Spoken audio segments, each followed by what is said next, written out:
I give salam to my people in Bangladesh. Salam to the people of Marrakesh. Alright, assalamu alaikum wa rahmatullahi wa barakatuh, brothers and sisters and dear friends, hope you guys are well, inshallah. Welcome to Salam Corner. We have a guest today. Well, he's our guest every week. You know, how you doing? Charles, good. Charles, how you doing, mate? And we've got Jake. Jake is from New Jersey, America. He's come to the UK. He's doing some courses with Sapiens. Do check that out, inshallah.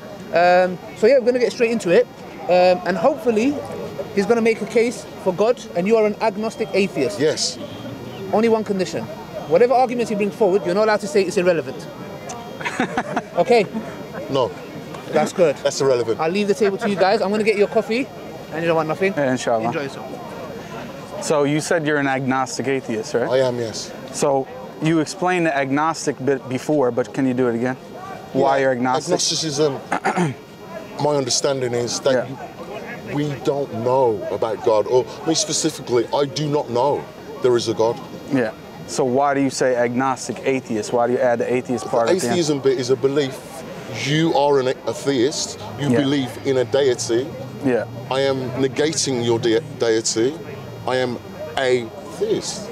Yeah, but you just said that you don't know if God exists, but now you're negating it. Yeah, I don't believe. Yeah, but there's a difference between you not believing and you saying there is no God. The difference, what's the difference? Because one is just not having a psychological state in which you don't believe in God, and the other one is saying there is no God. So which one is it? No. Agnosticism, we do not know. Exactly. One is saying you don't know. Yeah. The other is saying there is no God, and I know there is. I never said there isn't a God. I know, but I'm showing you how the term is actually contradictory. To say agnostic atheist is contradictory, because in the first part, you're saying you don't know if there's a God. In the second part, you're saying there is no God. Once again, I never said there's not a God. I know. So, do I know there's a God? No, I don't. Do you know that there is no God? Do I know there's not a God? Yeah. No. Then you're not an atheist. No, I am. So, what I'm saying is, you are a theist and you believe there's a God. Do you not? No, I know there's a God. Do you believe in God? Yes, I do. I do not believe in God. Why? Why? Yeah. Because I haven't had sufficient evidence. Yeah, but does that mean that you say that God doesn't exist? You don't say that. I never said that. So my point is, the term atheist or atheism in philosophy is not how you defined it. You just made that own definition up. No, I haven't. Yes, you have. There are lots. There's a distinction between weak and strong atheism. Yeah. Yeah, and weak atheism says it's just the statement that there's not sufficient evidence to believe in God, therefore the appropriate stance is not to believe. Yeah, that's not how it's defined. There's a distinction between strong and weak. Yeah, hold on a second. So with that said, that's not how it's defined in philosophy. That's not true, you're wrong. You want to bet? Yeah. So, okay, what's your proof? Can you show me it? Just look up strong and weak atheism. No. I can show you the Stanford Encyclopedia of Philosophy entry on atheism, which is the standard. Okay, let me pull it up for you and read it. No, we don't deal with Wikipedia, dude. What are you talking about? What's wrong with it? It's a very good source. It is. I disagree. Okay, anyway, I'll show you. Position, whether the definitions are in there or not, it's my position specifically, no? Worse than Stanford Encyclopedia. It is. It's an academic source. What are you talking about? Wikipedia is used all the time by academics. I can assure you. To an extent. I can assure you it is used all the time. I've published academic papers, and I can tell you people use Wikipedia all the time. Okay, so here, I'll read it for you. Can I be an agnostic atheist? Let me quote it for you. Here's the thing: words don't have single definitions. Okay, let me quote it for you. Let me quote it for you.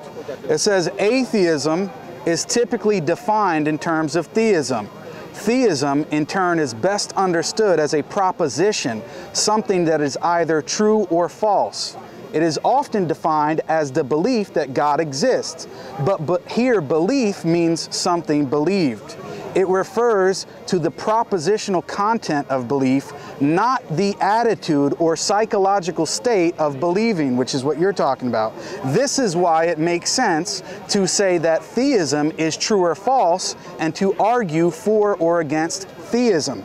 If, however, Atheism is defined in terms of theism, and theism is the proposition that God exists and not the psychological condition of believing that there is a God, then it follows that atheism is not the mere absence of the psychological condition of believing that God exists. More on this below. The A in atheism must be understood as a negation instead of absence, as not instead of without. Therefore, in philosophy at least, not this Wikipedia or whatever you're bringing up, atheism should be construed as the proposition that God does not exist. Right, okay, hang on. And you'll notice, hang on. You'll notice it said if in those statements. If what? It said if it says this, in philosophy. This is the standard in philosophy. This is the standard definition in philosophy. I can show you where the rinky-dink definition you got is. You did say before your position is the negation of his. Yeah. That's what I said initially. Negation. Writers disagree on how best to define and classify. No, I'm not, because he said he's an agnostic atheist. I'm dealing with that point first. I'm saying that your position is contradictory. It's a confused definition. You're basically looking up. Do you know where that definition came from? Right. Do you know where that definition came from? The one that you got? No, let him have a conversation. I told you. Let him have a conversation with this. Do you know where the definition came from? Of lacking belief in God is defined as atheism. That's how atheism is defined. That's what the new atheists tell you, but do you know where that came from? Because I could read you another quote where it came from. You're going to get bogged down. That's what I'm saying. We're getting bogged down with... Because what I'm saying is you need to be clear on your position. You're actually an agnostic. You're not an atheist. That's my point. Fair point. Right, so on Wikipedia it says atheism has been regarded as compatible with... Listen, my friend, we're having a discussion here. Phil, you can wait your turn. After they finish, it'll be brilliant to have a discussion with Jake. Right. If you just give us about 10-15 minutes, Phil. It's good, you came at the right time. Sorry. So back to the point. You're an agnostic because why? You don't think that you have sufficient reason to believe in God, right? As I said before, Yeah. I don't know there's a God. And you don't know if there isn't one. And I don't know there isn't. Yeah. I also don't believe there's a God. Yeah. But if you can present to me, demonstrate to me, then I'll believe. So what arguments for God's existence have you heard? Arguments for God's existence. Yeah. Meaning, what's the evidence that you've looked at to where you're not sure at this point? What have you surveyed?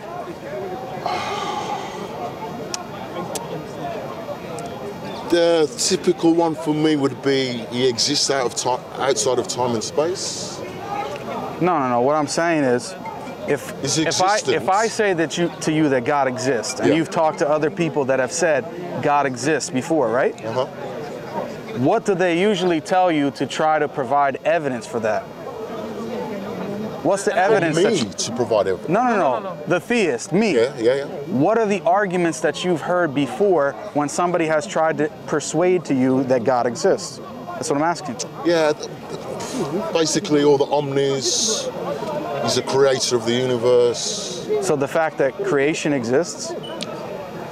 Creation, yeah. No, I think what he's referring to is just the attributes of God. What he's asking for is what arguments have you heard? So usually people give reasons for why they believe. To lead to a particular conclusion. That conclusion would be that God exists. So like a number of them might be, for example, the Kalam argument, or the argument from dependency, or the philosophical design argument. Yeah. So I'm saying, are you familiar with them? Yeah. Okay, so which ones have you heard? Which ones are you familiar with? You know, all the like ontological Kalam argument from design. Okay. So have you heard of the contingency argument? I've heard the contingency, but if you want to run over that again. Yeah, so the contingency argument is basically that in the world we see that there are dependent things that are contingent, that don't have to exist. For example, this little booklet doesn't have to exist. It probably won't in, I don't know, a matter of years, right? You agree with that? So all of the things that we experience, generally speaking, are limited, dependent, and contingent things. Yeah. They don't have to exist, right? You agree with that? So the question is, why do they exist? I'm asking you. Well, the material things on Earth You know, humans have made them Yeah, but what's the explanation for it? with a purpose. Meaning, where did it come from? What's the explanation for it? Because we can have an explanation for this book, but if we go back and back further and further, is there ever a stopping point? I say yes. And what's that stopping point? Where it's been created, made, no? Well, if it was created or made, who created or made it? But that's the thing. Created. Yeah. What is the definition of create? Well, you just used it, so you tell me. Yeah, but it's kind of ambiguous, isn't it? Did we create the book or did we make a book? That's a synonymous. I mean, yeah, it's the same thing. Synonymous, yeah. So, can I trace the book back to where? Well, you might not know, but we can, yeah. So humans, Yeah, we can trace create. this back. yeah. Okay, so I'm saying, is there a stopping point, or does this explanation go on and on forever? Meaning I can give an explanation where this book came from, right? But then we go back further to the explanation of that, and further and further, further. Do we ever get to a stopping point, or is there an infinite regress of explanations? I think there's a stopping point. Okay, if there's a stopping point, is that stopping point contingent or is it necessary? Contingent. Why? To start off specifically with that book, Yeah. we have to have something to have made it, no? Exactly. So we keep going back. Don't get bogged down in the book example. It's just an example. Yeah, I'm saying we go back from the book to the materials that it was made from, before that, and each thing is being explained. So we have. That's a logical. Yeah, so for example, this book that's contingent. Yeah. It's being explained by something else that's contingent, Yeah. right? Human beings created it, they made it. The paper that it's made out of is also contingent, Yep. meaning that it didn't have to exist. So I'm saying when we keep explaining things one after another in the Yep. chain of contingent things, do we ever get back to something that's necessary? Or are you saying at the beginning of the chain, there's also something there that's still contingent? And if that's the case, what's the difference between the book and that first contingent thing in the chain? Because if this needs an explanation, why wouldn't the first thing? Yeah, that's a good question. So what's your answer, brother? How would I know? What's that? How would I know? Well, do you believe that contingent things require an explanation? In other words, something that doesn't have to exist. If we see things that we know don't have to exist as human beings, we seek out an explanation for why they exist, right? We say, oh, why does this book here? Or why is this cup here? There's an explanation for it because it doesn't have to be. Yeah. So if all contingent things have an explanation, then what's the explanation for the first contingent thing? I don't know. You don't know, but what I'm saying is you have to get to eventually you have to get to a point in which you get to an entity in which he is necessary rather than contingent, which can explain all of the rest of contingent reality. Okay. Otherwise, you, just like this book, everything in the chain that you think that you're explaining goes back and back, but the first point you have no explanation for. So there's no connection between that and everything else that follows. Okay. So now you have everything has been unexplained. Nothing's explained. Okay. So let's get back to your God concept. Yeah, so my point is, in order to explain contingent existence, things that exist, you need to get back to something that is necessary, which couldn't fail to exist, which therefore explains all the rest of contingent reality. Okay. Yeah. It's going to be a unique type of being. So we're talking about, let's talk about the cosmos with the universe, what we're in now. Yeah. The chain of contingent things. The chain of contingent things. Yeah. Are you saying your God did this? Of course. Okay. But I'm saying that chain, so we took the book as an example and we're going back and back in the chain. Yeah. That chain itself, is it necessary or contingent? It's contingent because it didn't have to exist. unless you want to say it's necessary, because if you think that that chain is necessary... Sorry, 1 second. Yeah. Okay, go ahead. So your God is necessary? Yeah.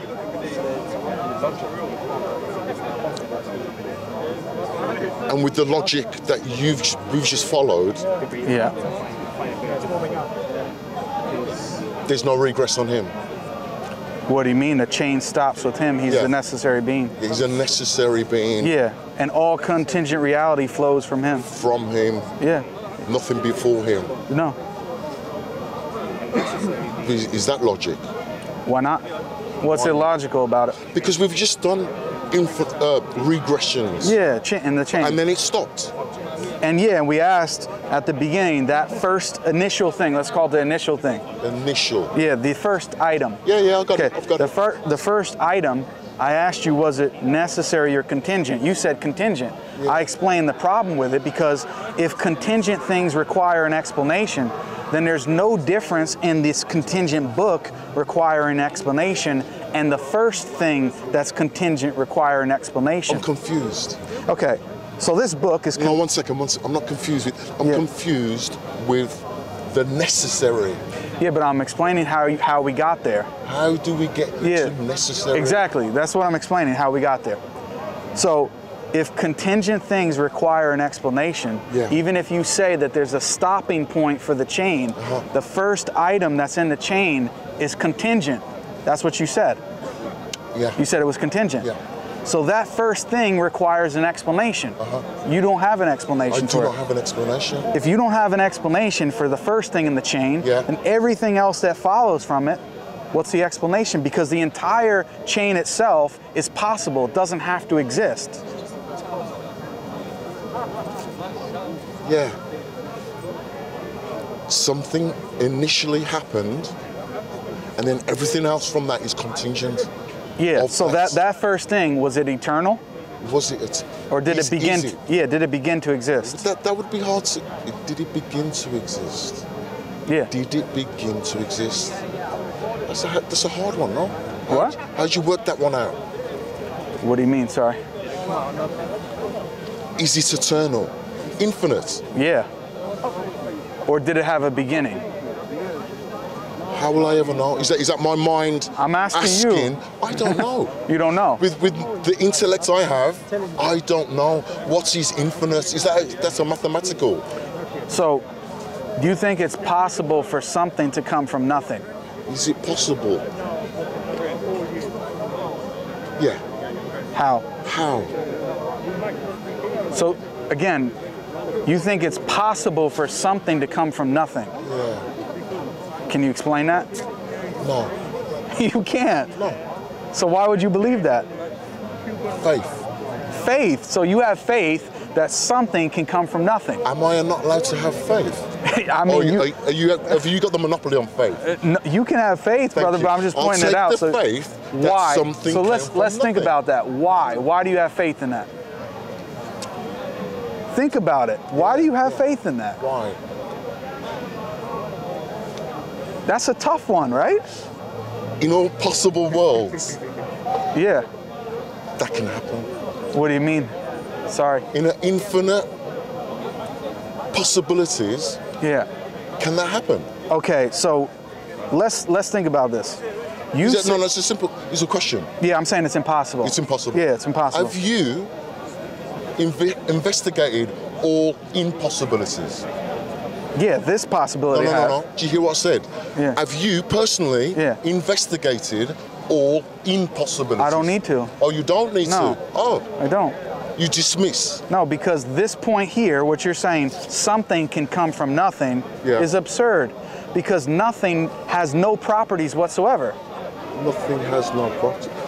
You're saying there's absolutely nothing and something comes from that. How does that happen? How do you get... It's like you going to a magic show. You ask me a question, you think about it. Okay, think about it. You load me with another question. Think about it. Nothing. I was gonna tell you something, but think about it. No, you asked me first. Yeah, go ahead. So, nothing. What is nothing? You tell me. What does it mean in English? I know I'm in the UK and I'm from America, but we're speaking the same language. Everything?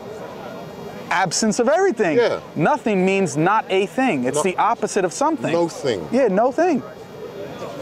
No thing. It's crazy, no? It's crazy. It's exactly. Like, it's conceptual.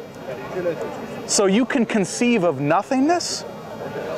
In my mind, in my abstract mind. What is it? What do you see? The absence of everything. What does it look like? It's kind of similar to infinite. How do you conceive of infinite? It's kind of synonymous with eternal.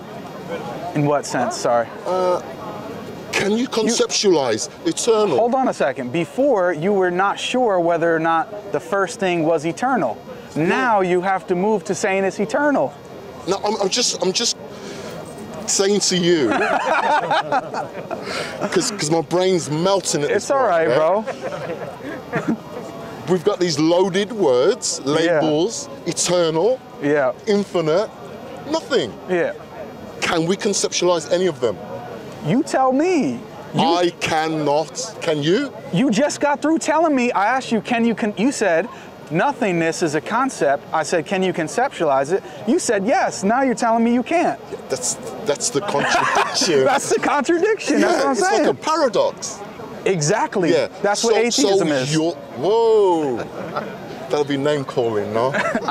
You said it, brother. Your God exists eternally. Correct. Infinitely. Correct. And you can conceptualize that. Yes. Oh. He didn't have a beginning. What's the problem?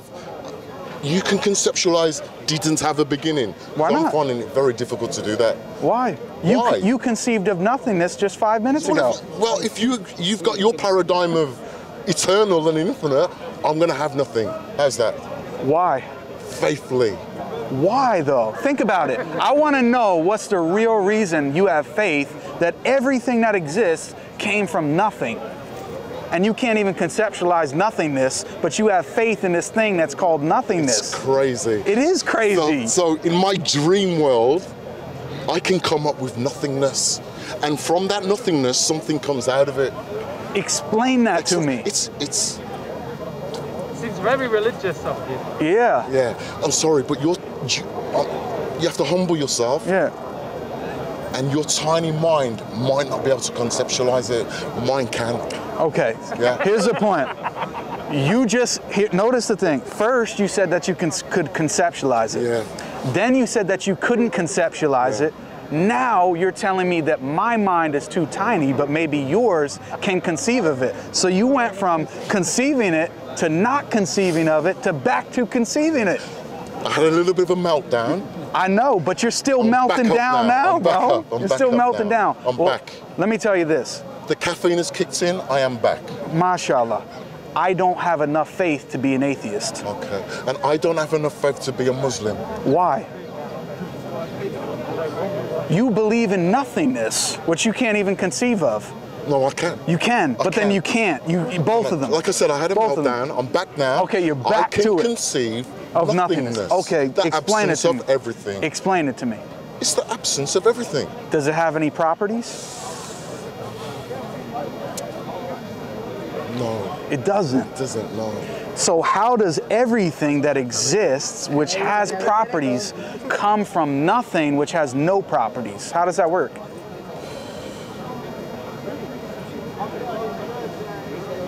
I'm stuck. You are stuck, brother. I'm stuck. I could never possibly believe in that. I don't have enough faith for that. I did say, in all possible worlds, it can happen. I know, but then when I ask you how, you can't explain it. I cannot explain. You just say you have faith. How can I explain the beginning of the universe? So how about this? What if I told you, you asked me, why do I believe that God exists? And I just said, I have faith. What do you think of that? Would you accept it? I'll accept that you believe that. Yeah. So just imagine that me, right now, I tell you, I just have faith that God exists. And I have faith that Islam is true. Okay. Can you show me? No, if I say to you, I can't show you, I just have faith. Okay, no problem. Okay. What's the difference between you and me? Not a great deal. Not a great deal. No. You have a belief in faith. And you have a faith and belief in nothingness. Yeah. That's the only difference. Right Is it similar? now, that's the only difference. Is it similar? So why do you prefer? Sorry, is it similar? You said it was. Are you saying? Yeah, I am. Okay. I'm saying to you. So now, first of all, I don't hold that position. Okay. Because I was giving you an argument before. What is your position? I believe in God. I know that God exists. Which one? I have arguments for God's existence. I just gave it to you before. Can you demonstrate to me Yes. that your God is true? Yes, I am. Real? I am, my friend. Okay, let's go. But my point to you is this.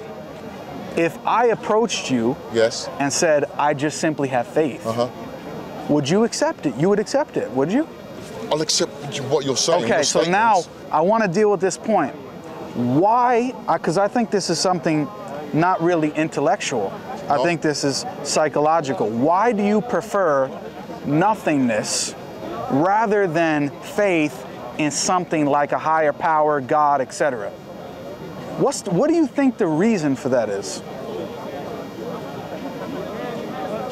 It's a deep question. It's a deep question. I can't answer. It's psychological. It is. I don't believe what you're saying. Yeah. Can you demonstrate to me that what you say is true and correct? I can. Please. But what I want to understand is, because to me, it boggles my mind that somebody would have faith in absolutely nothing and everything coming from that and saying, well, it's contradictory and I have faith in it, etc. But now, if a religious person were to say things like that, many times we would be laughed at. We would say, what is this guy talking about? Are you not laughter? Well, usually I'm not. I'm usually the one laughing. Okay. Yeah. So, once again, you have a God. Yes, I do. Can you demonstrate to me that this God exists? Yeah. Yeah, I was just doing it before. Yeah, I'm ready now. So I was just doing it before. That if you think that contingent things require an explanation, then that chain itself of every contingent thing requires an explanation. Okay. In order to stop that from asking, well, we have this contingent thing, and that requires an explanation, and that requires an explanation, you need to get to a stopping point in which the thing which is explaining the other things is necessary, and it doesn't require an explanation outside of itself. That's what God is, the necessary being. And he has attributes. Yeah, he does. Characteristics. Power, knowledge, etc. Yeah. And where did he get that from? Because those things are contingent, aren't they? Why would they be? Sorry. You're saying, what characteristics again? Will, power, knowledge. Where did he get that from? Where did you What do you get mean, where knowledge did he from? get- So I get my knowledge from, So brothers, can we move back? Yeah. my knowledge is contingent of a mind, no? On your mind. Yeah. Yeah. Where's your God's knowledge from? Why would it be from somewhere? Sorry. Contingent. Why? It has no contingency. No, why would it be? Why would it be? 'Cause Actually, let's think about this. Let's think about knowledge. yeah, Okay. You believe in truth?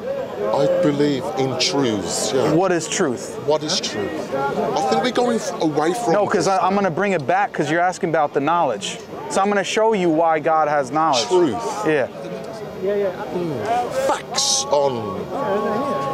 Okay, would you say that truth is that which corresponds to reality?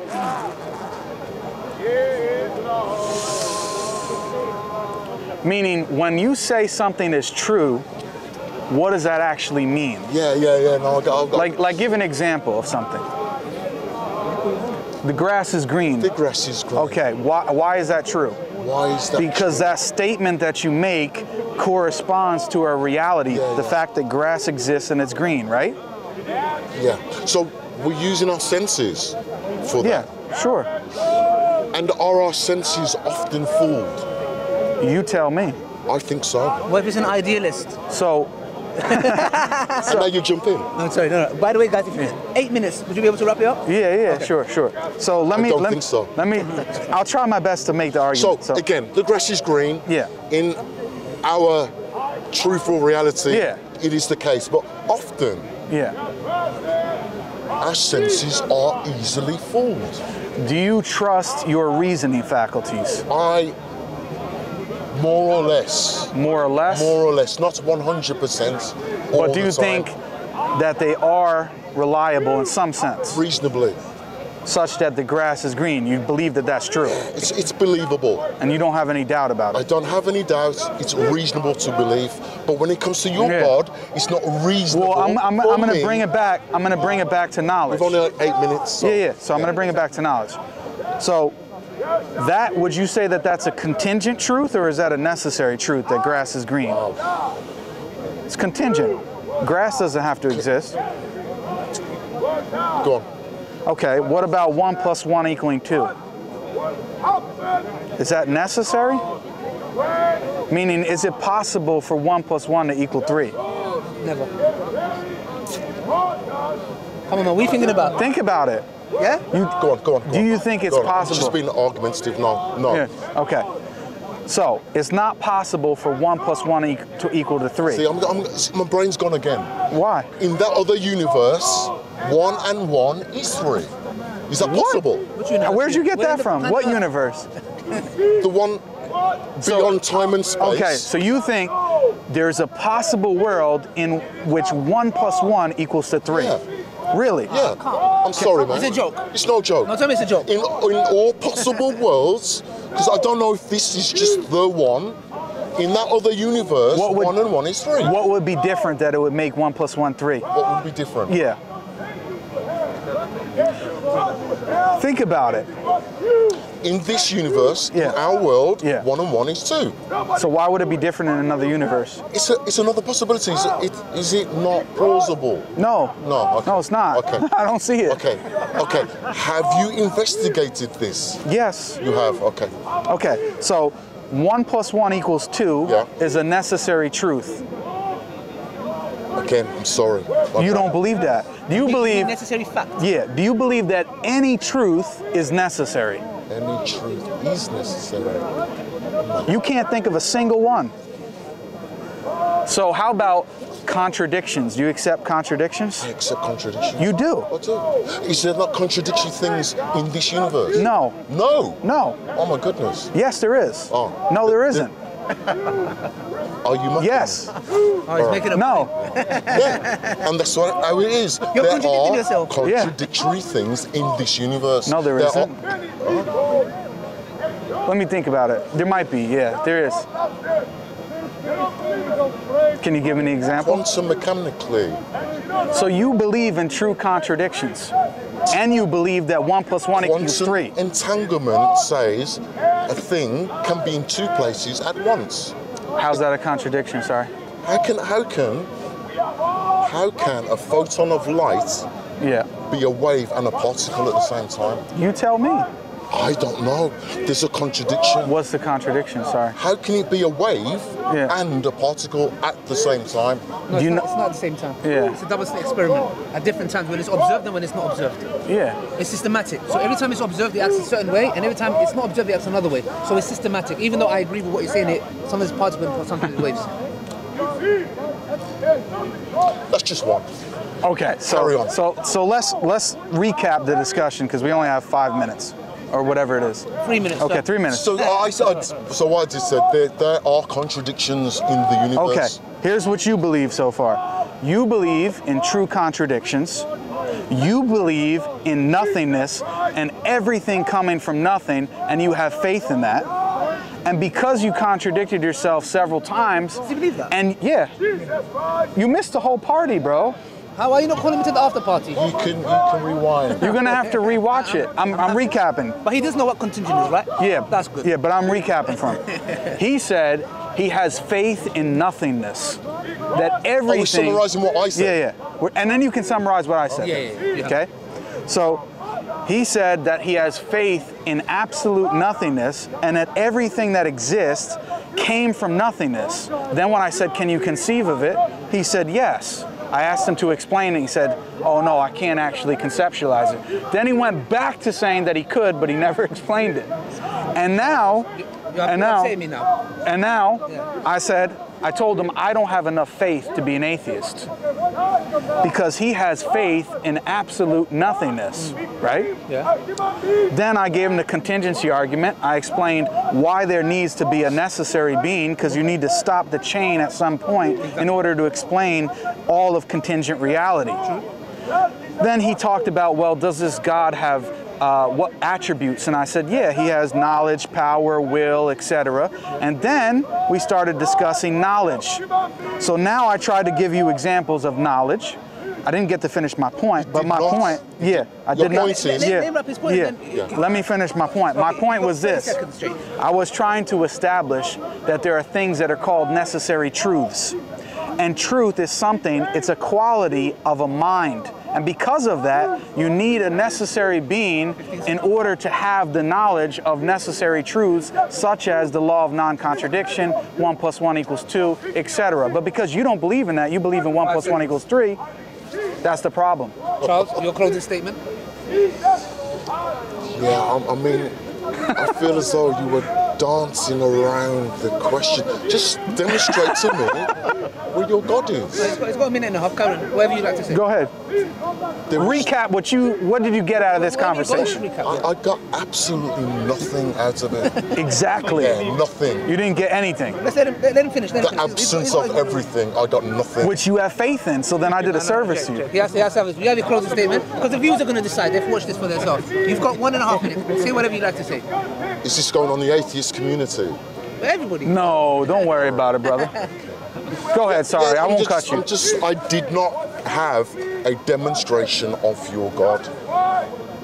Are you done? Just a nebulous thing from out of space. That's it? You're done? Anything else you'd like to say? No. Charles, it's been a pleasure. Jake, thank you very much. I mean, guys, you at home can make a decision. You heard Charles. Did you enjoy it, Charles? Jake. Okay, good. I enjoyed it with the little time I was here. You at home make a decision and leave a comment at the section below. Do not forget to follow Jake as well, inshallah. And Charles, if he has a channel, maybe one day he'll have a channel. Till next time, assalamu alaikum wa rahmatullahi wa barakatuh.